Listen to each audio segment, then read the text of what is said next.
Ridge gives Nick the boot, and Luna makes contact with Hayes.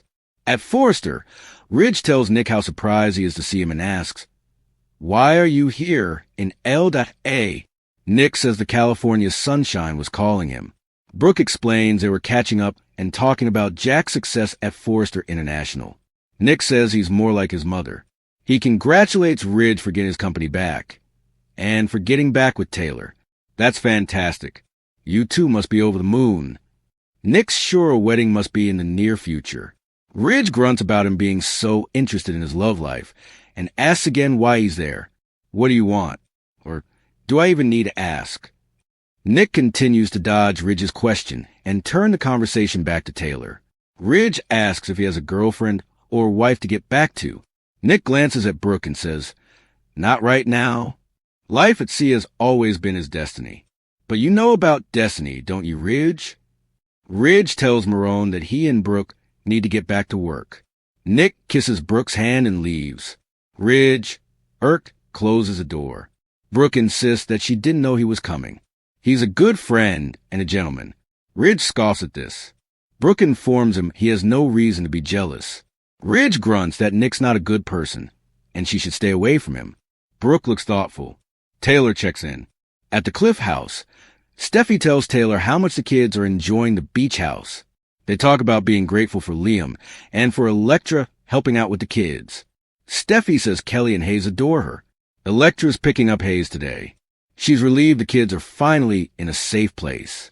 Taylor asks Steffi how she's doing with everything that's going on. Steffi says what's happened with Liam doesn't even feel real. 1 minute she's in denial, then angry, then really sad. A person who means so much to her is dying. Kelly's losing her father. This shouldn't be happening.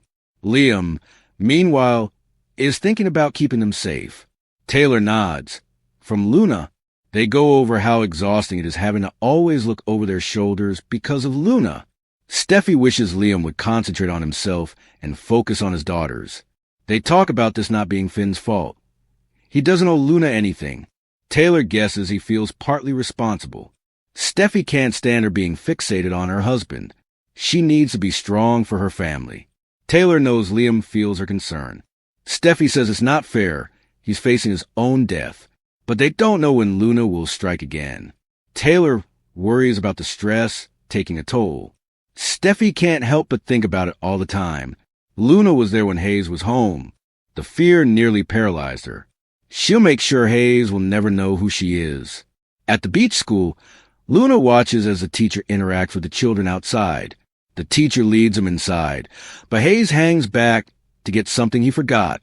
Luna creeps up and says, "Hi." Hayes, right? He says, "Yep." She tells him she has something for him. "Do you want to see what it is?" Luna hands Hayes an origami she made for him.